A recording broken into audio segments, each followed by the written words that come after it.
Please subscribe to our channel and do not forget to press the bell icon.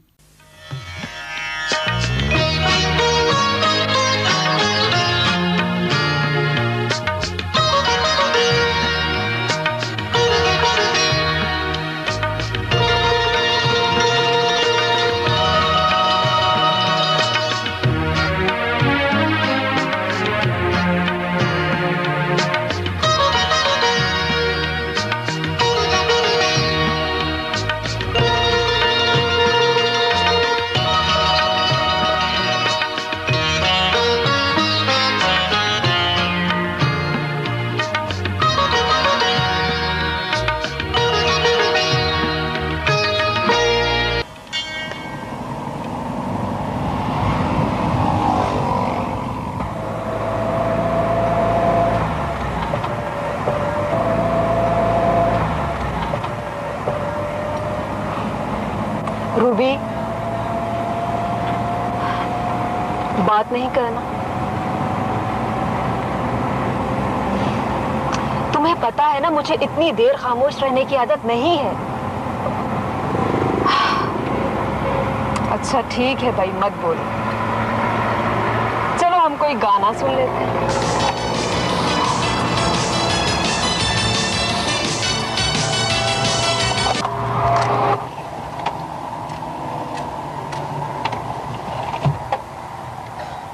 ये क्या पागलपन है?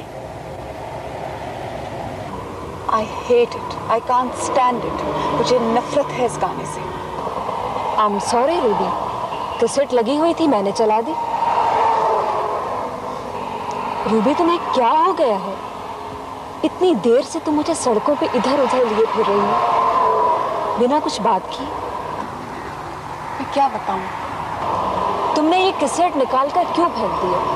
तुम्हें तो ये गाना बड़ा पसंद था ना? हाँ, पसंद था, लेकिन अब मुझे इससे नफरत है।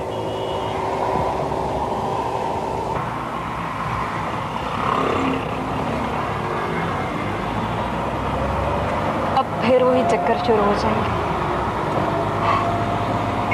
मुझे तो भूख भी लग गई है। चलो मैं तुम्हें कहीं ट्रीट देती हूँ। हाँ,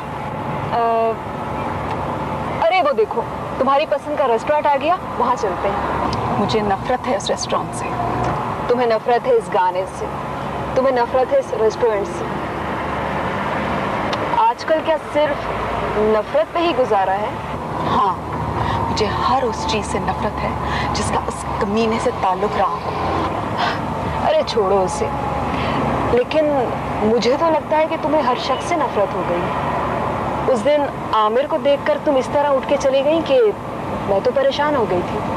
मैं उसकी वजह से तो नहीं गई थी, उससे भला मेरा क्या ताल्लुक है? अच्छा, मैं समझी शायद उस केस की वजह से। ये उसने तुमसे कहा होगा। खैर छोड़ो, मैंने तो कभी उसे इस काबिल ही नहीं समझा कि उसके बारे में सोचकर अपना वक्त जाया करूं।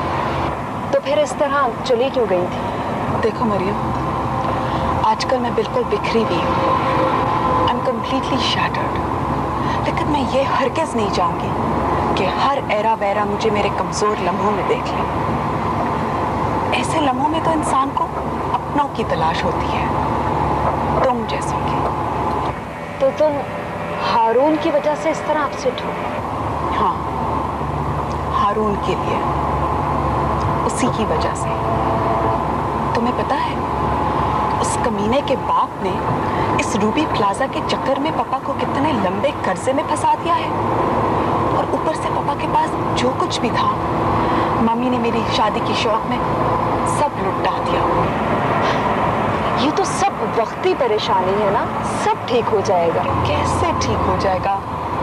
इन्हीं परेशानियों की वजह से तो पापा का ब्लड प्रेशर इतना बढ़ गया है कि वो ठीक तरह से बिजनेस को भी नहीं देख पा रहे। तो बिजनेस नहीं करेंगे तो कर्जा कैसे उतारेंगे? कम से कम तुम्हारे इस तरह परेशान रहने से तो नहीं उतरेगा।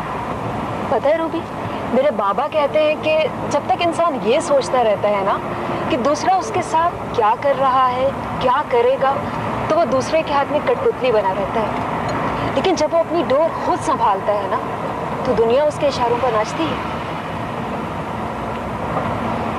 सेठ साहब, मैं आपको बता चुका हूं कि इस चैम्बर में केस बैरिस्टर साहब खुद लेते हैं। मैं उनसे भी बात कर लूंगा, लेकिन मैं जानता हूं कि इस केस में कमाल तो बस तुम ही दिखा सकते हो। देखो ना, केस में जान तो तभी पड़ती है जब वकील के खून की गर्मी भी उसमें शामिल हो। मैं समझा नहीं आपकी बात। शेख से मेरी रकम तो कोई वकील भी निकलवा सकता है, लेकिन उसे हराने में असल मजा तो बस तुम्ही को आएगा ना। मैं वकालत जाती बदला लेने के लिए नहीं करता।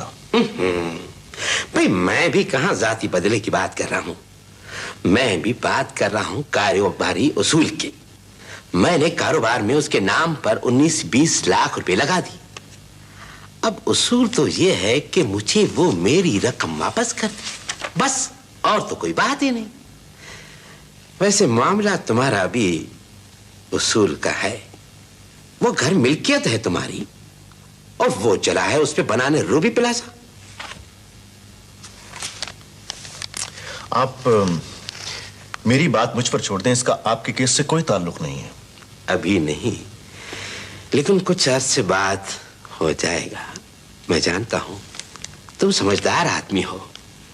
भाई, शेख से घर हासिल करने के बाद उसे खाली तो न छोड़ोगे ना। मुझसे बेशक अभी तय कर लो।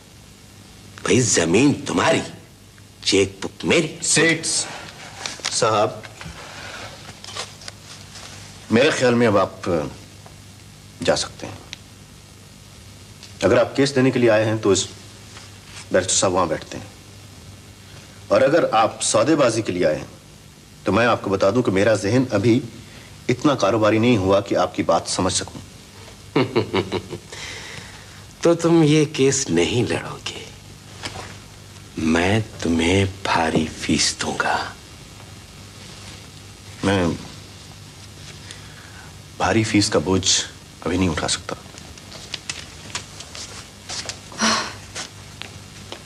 साजिश?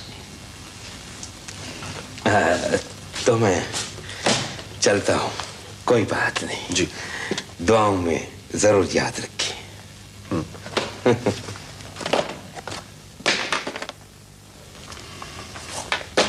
बिल्कुल साजिश है। जी हाँ, ये बंदा काफी साजिशी है। मैं उस बंदे की नहीं, इस केस की बात कर रही हूँ। वैसे बाय द वे, मैं तो बड़ी खुश थी कि चले आपने मुझे मर्दाने डब्बे का कोई केस तो दिया, लेकिन वाह क्या केस है। यानी मौक्किल साहब एक कमजोर औरत का हक महर मारना चाहते हैं, और आप चाहते हैं मैं उसके लिए जवाब ढूंढूं।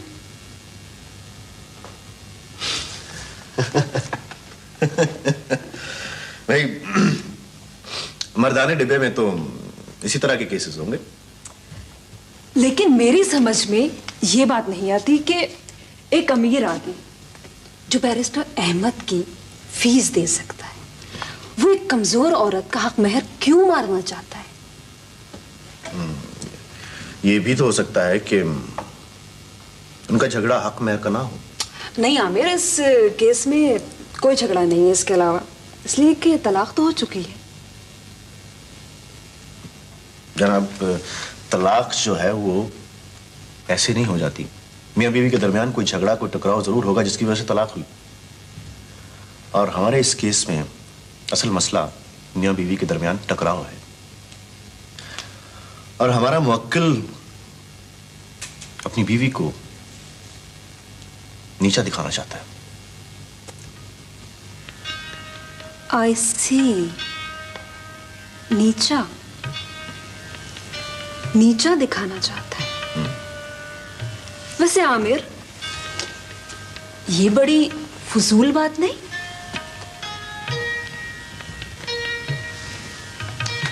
तो तुम्हारे दिल को लगी नहीं? जी नहीं, लगी है दिल को। आ रही है समझ, आ रही है। बिल्कुल साजिश है।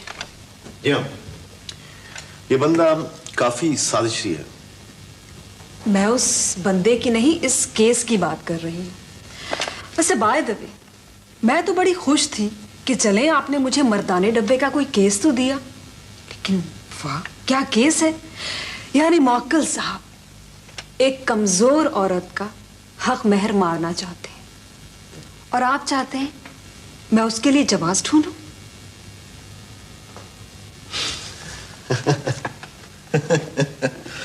भाई मर्दाने डिब्बे में तो इसी तरह के केसेस होंगे।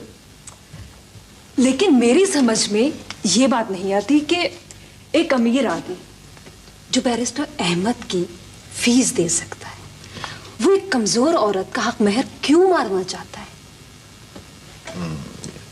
ये भी तो हो सकता है कि उनका झगड़ा हक महर का ना हो। नहीं आमिर, इस केस में कोई झगड़ा नहीं है इसके अलावा, इसलिए कि तलाक तो हो चुकी है। जनाब, तलाक जो है वो ऐसे नहीं हो जाती। मियां बीवी के दरमियान कोई झगड़ा, कोई टकराव जरूर होगा जिसकी वजह से तलाक हुई। और हमारे इस केस में असल मसला मियां बीवी के दरमियान टकराव है और हमारा मुवक्किल अपनी बीवी को नीचा दिखाना चाहता है। आई सी, नीचा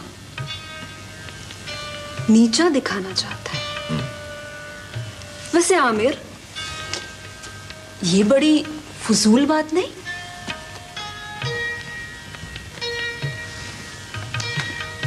तुम्हारे दिल को लगी नहीं? जी नहीं, लगी है दिल को। आ रही है समझ, आ रही है।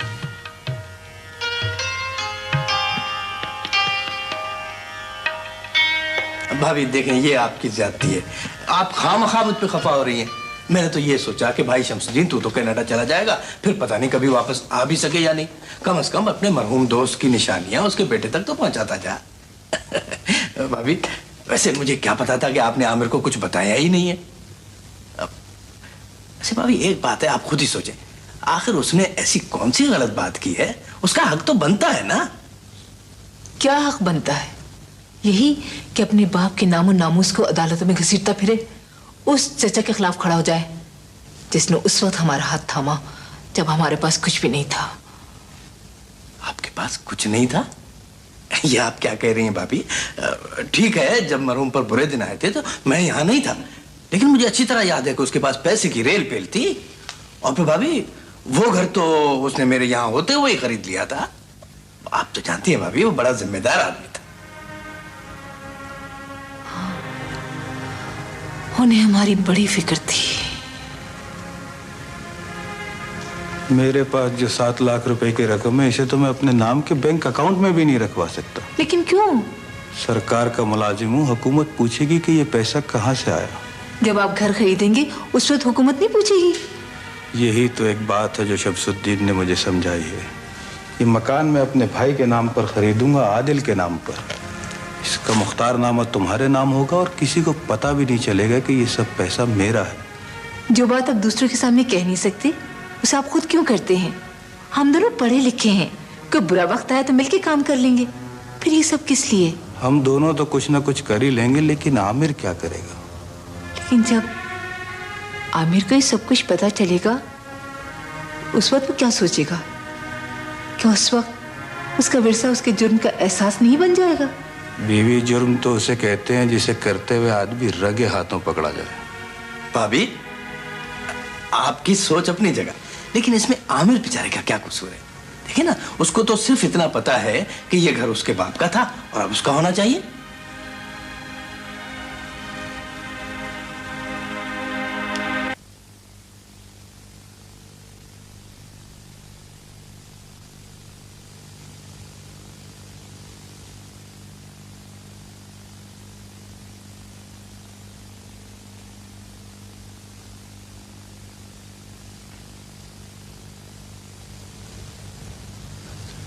वाह, क्या पते की बात लिखता है।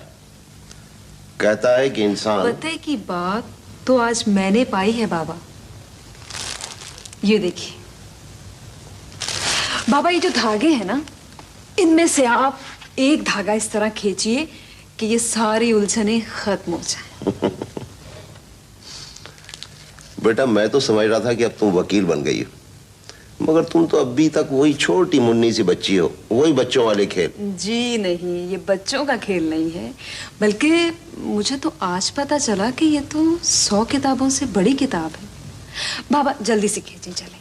नहीं नहीं, अब इतनी जल्दी भी नहीं, आप पहले सोचें समझें, थोड़ा देखें, उसके बाद खींचें। जी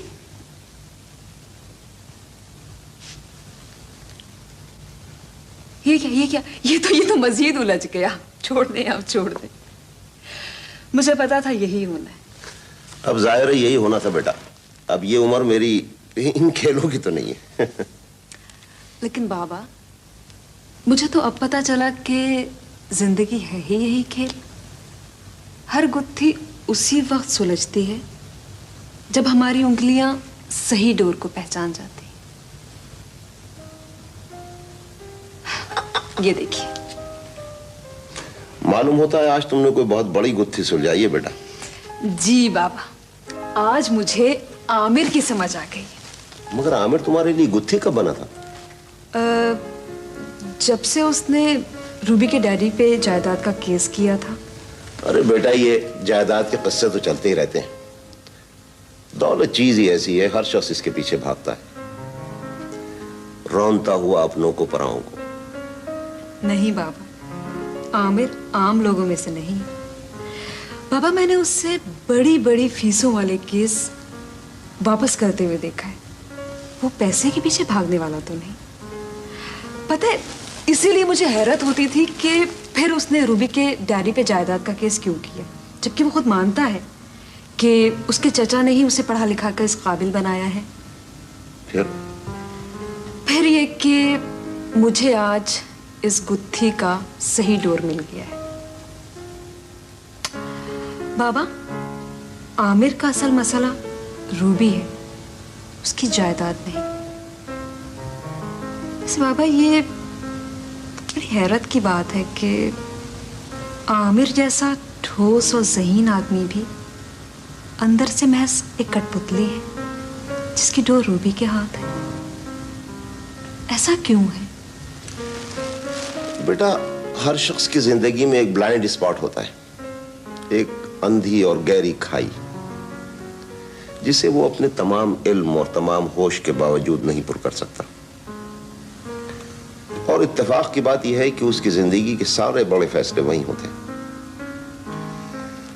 हम सब लोग अपने अपने ब्लाइंड स्पॉट्स में मस्क हो जाते हैं। मगर एक बात बताओ, ये कहीं रूबी के साथ तुम्हारा रकाबत वगैरह का सिलसिला तो नहीं? अरे नहीं बाबा, वो तो मेरी इतनी प्यारी, इतनी जज्बाती सहेली है ना। बस मुझे तो ये बात थोड़ी अजीब लगती है कि आमिर जैसा आदमी भी अंदर से इतना कमजोर है।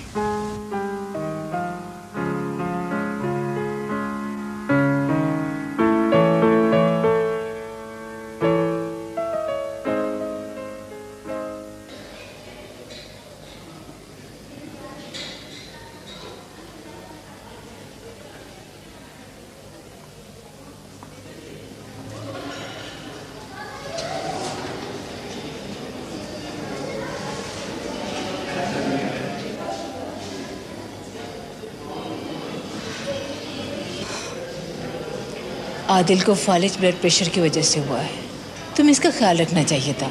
हमने तो कोई कसर नहीं छोड़ी, सारी परेशानियां भी एक साथ ही आ गई।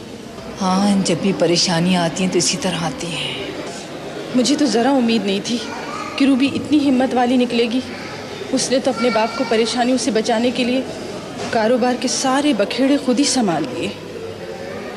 मगर आदिल के लिए तो रूबी वाला हादसा परेशानी का बाइस था। इतनी अच्छी लड़की के साथ ये सब कुछ नहीं होना चाहिए था। चलिए मम्मी, मैं जल्दी से आपको घर छोड़ रहा हूँ, मुझे वापसी पे कुछ दवाएं भी लानी है। अब ये तो अच्छा नहीं लगता ना कि तुम यहाँ रहो और मैं चली जाऊँ। बस बस, जो बात तय हो गई वही ठीक है। मैं रात को यहीं अस्पताल में रहूंगी। मुझे हैदराबाद जाना है, सुबह वैगन यहीं से मिल जाएगी। अब तुम जाओ। वैसे आंटी, मुझे समझ में नहीं आई कि आप हमारे घर से इतना खिंचती क्यों हैं? आपने कभी वहाँ एक रात नहीं गुजारी? बस मुझे उस घर से खौफ सा आता है। देखो ना, वो तुम्हारे बाप को फारिज में इसी घर की वजह से हुआ ना। अच्छा जाओ, शाबाश, तुम जाओ, जाओ बेटा जाओ।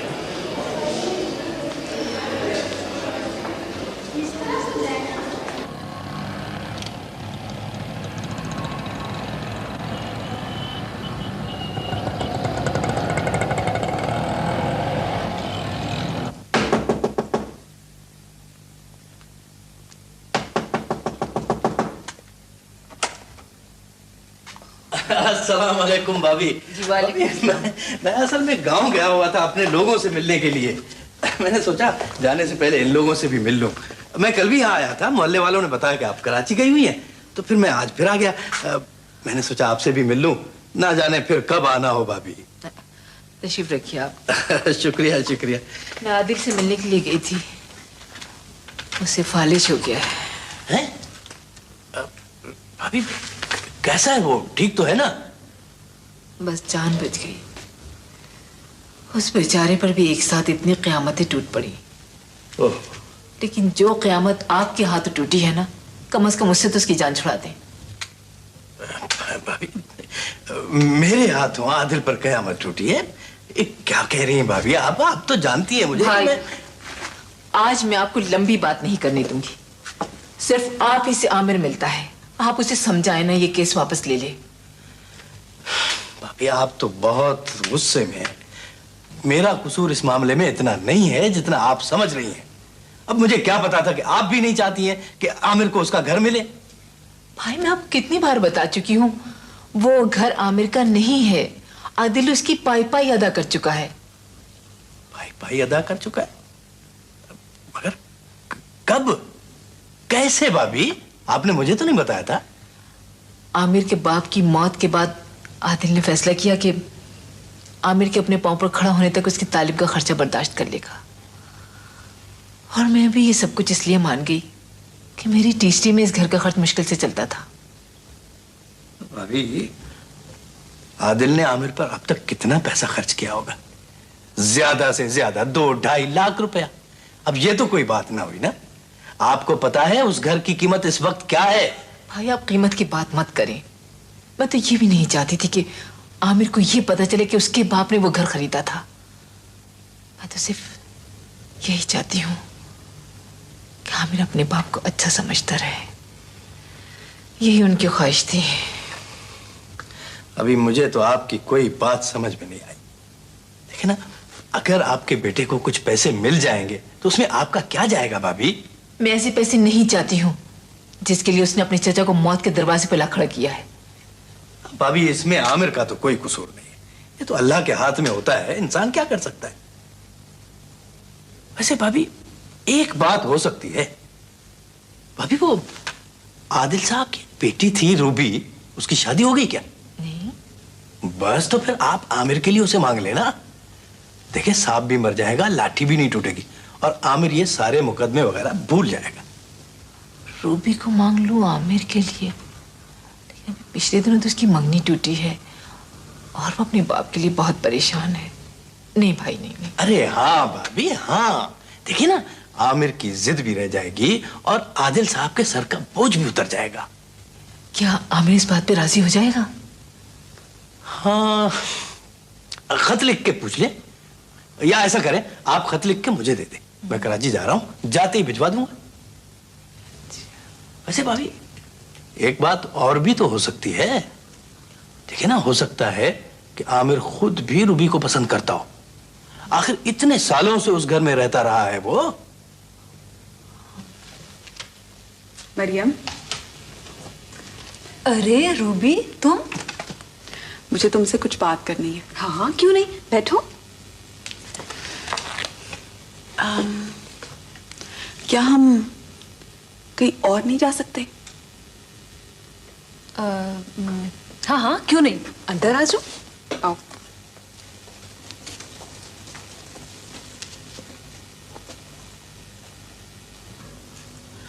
वैसे आम वकीलों के दफ्तर ऐसे तो नहीं होते। अरे नहीं, ये तो मेरे बॉस का कमरा है। वो किसी काम के सिलसिले में इस्लामाबाद गए हुए हैं। और जनाब वैसे भी बॉस को तो बॉस के कमरे में ही बिठाना है ना। आखिर तुम भी तो अपने बिजनेस की बॉस बन गई हो।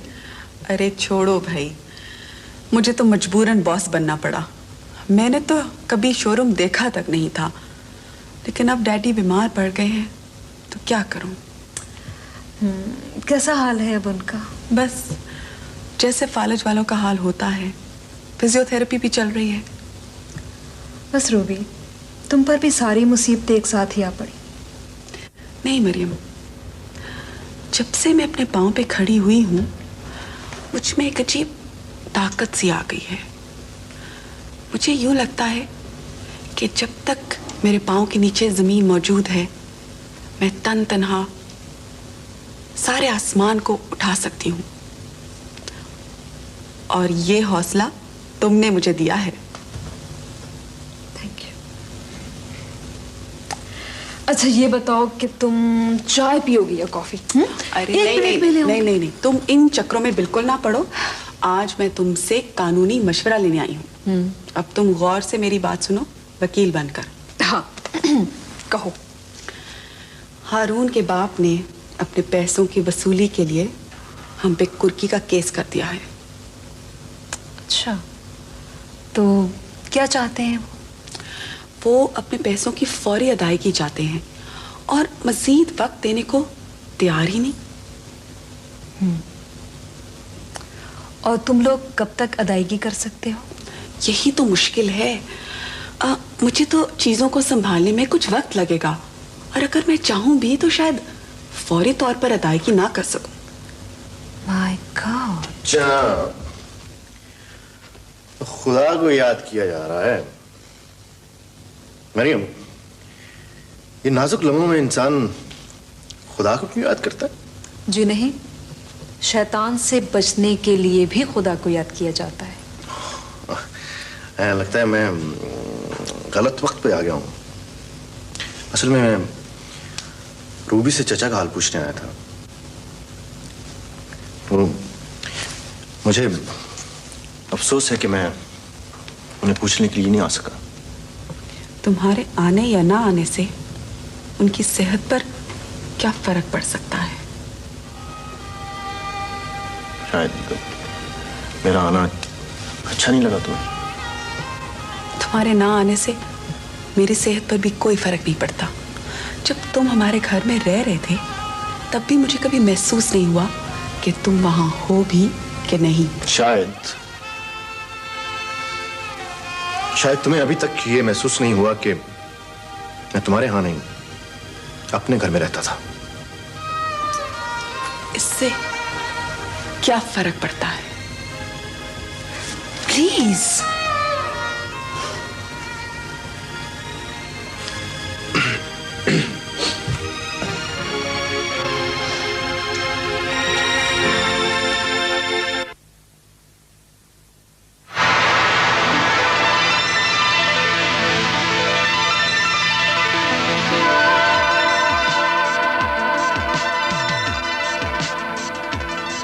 ये है आगाज उस दौर का जब पाकिस्तानी बच्चे दांतों के जरासीम और कैविटीज से मुकम्मल नजात हासिल कर सकेंगे।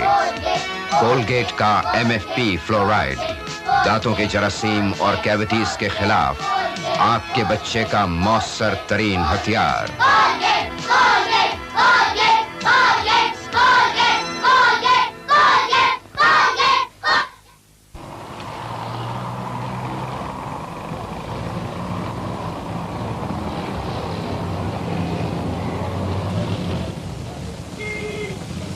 लेकिन तुम वहां गए क्यों थे भाई? हैं? अजीज, मैं ये देखना चाहता था कि वो मुझे देखकर क्या करती है। पहले तो उसे नाज था अपने घर का, लेकिन आज वो उस जगह खुद चलकर आई थी जहां आमिर शेख का नाम चलता है। देख भाई, जब सारी दुनिया तुझे जानने लगी है तो यार उसके मानने ना मानने से क्या फर्क पड़ता है भाई? हैं? मुझे तो लगता है कि इस 8 ऑन्स की चीज में कोई गड़बड़ हो गई है उनके यहाँ रहते हुए। हाँ नहीं अजीज,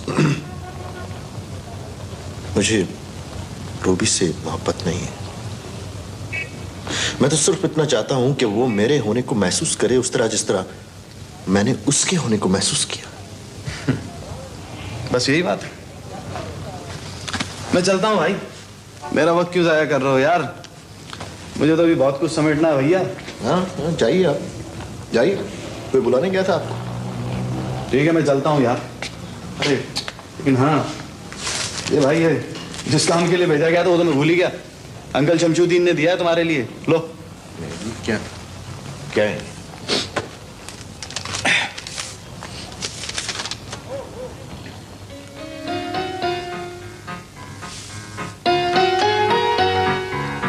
जियो जियो अजीज, कमाल हो गए। क्या हो गया भाई? इस बात को खुश हो यार? अम्मा रूबी से मेरी शादी तय कर ली। वाह उस्ताद, अभी तो तुम कह रहे थे कि तुम्हें रूबी से मोहब्बत नहीं है, हैं? और अब उससे शादी तय होने पे तुम इतना खुश हो रहे हो। वाह अजीज, मैं चाहता हूं कि वो मेरी बीवी बनकर आए, मगर मेरी मोहब्बत को तरसे,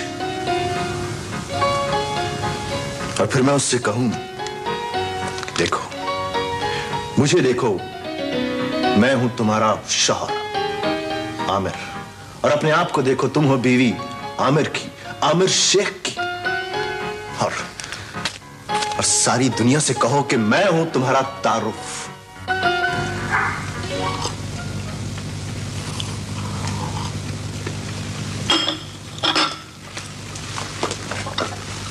अच्छा डैडी, मैं दफ्तर जा रही हूँ।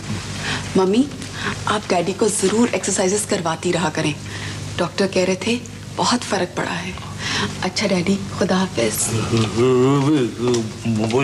रूबी, रूबी, जी मम्मी। तुम्हारे डैडी बुला रहे हैं।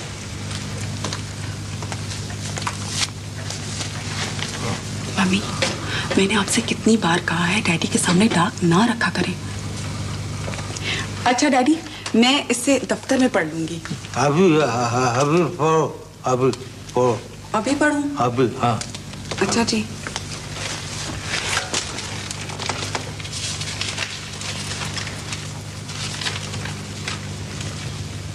मेरा ख्याल है अब हमें आमिर का रिश्ता कबूल कर लेना चाहिए। मम्मी, ये आप क्या कह रही हैं?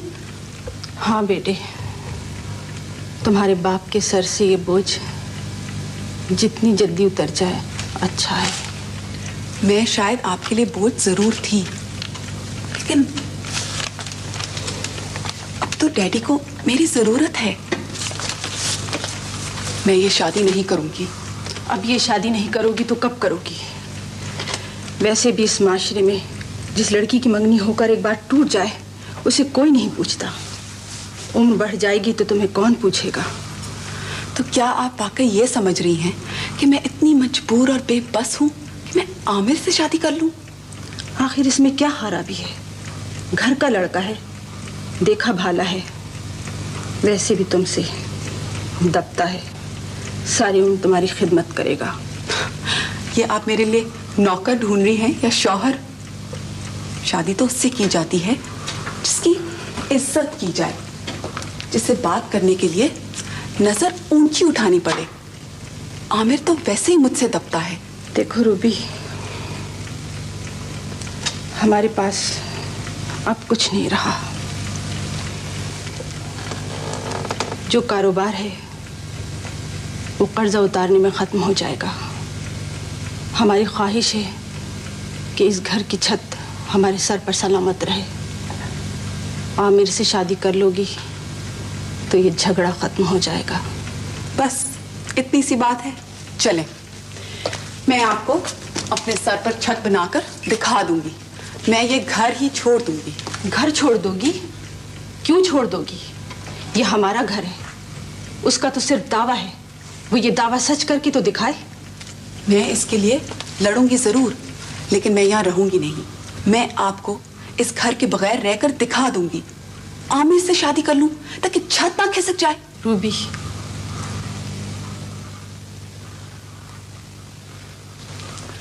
डैडी, आप क्यों परेशान होते हैं? अगर आप व्हीलचेयर में बैठ गए तो क्या हुआ? मैंने तो अपनी व्हीलचेयर छोड़ दी है। अब मैं अपने पांव पे खड़ी हो गई हूं। आप फिक्र ना करें, मैं शोरूम को बेचकर आपका सारा कर्जा चुका दूंगी।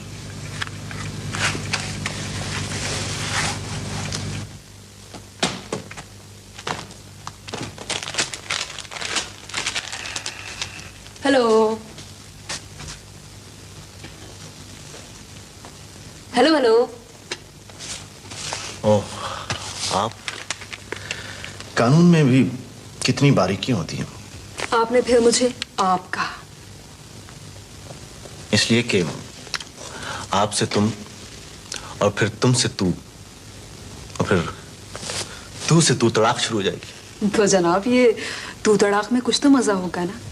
हाँ, तू तड़ाक से बात कत्ल तक जा सकती है। जी हाँ, और आप कत्ल तो क्या, कत्ल के मुकदमे से भी घबराते हैं। इसलिए कि वकील को कत्ल के मुकदमों में अपने मुल्जिम की सफाई देना पड़ती है, और कभी कभी मुल्जिम वाकईतन मुजरिम भी हो सकता है। जी हाँ, इसीलिए तो इन मुकदमों में फीस भी लंबी होती है। गोया आपने भी कत्ल के मुकदमे शुरू कर दिए ना? अरे नहीं, ये तो मैं अहमद साहब को देने जा रही थी। वो ये केस किसी को देखने के लिए देना चाह रहे थे। अस्सलाम वालेकुम। ये तो रूबी का ड्राइवर है ना? हाँ, ये वही है शेरा। यार, वो मैंने बात की है एक दो जगहों पे, अभी बात पक्की नहीं हुई। कैसी है रूबी बीबी? सर जी, मैं तो कई दिनों से उनके आ नहीं गया। अब तो उन्होंने कार भी भेज दी है। कार भेज दी? क्यों? जी ये तो मुझे पता नहीं, अपने बड़े वाले घर से भी चली गई हैं। वो घर छोड़ दिया? जी वो किसी क्लिफ्टन के फ्लैटों में चली गई हैं। राजा साहब, मैं चलता हूँ, मेरी नौकरी का जरूर कुछ कर देना। अस्सलाम वालेकुम।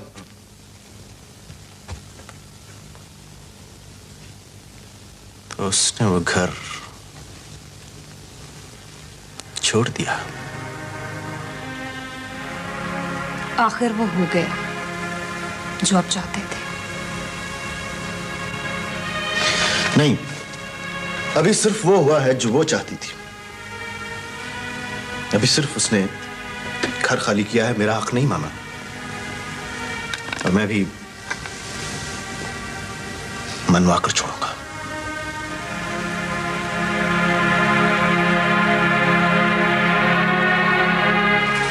अच्छा, मैं चलती हूँ। रुकिए, ये फाइल मुझे दे दीजिए, और अहमद साहब से कहिए कि इस केस की स्टडी मैं कर रहा हूं। आप कत्ल का केस लेंगे? जी हाँ। अब मुझे लंबी फीस चाहिए अपना केस जीतने के लिए।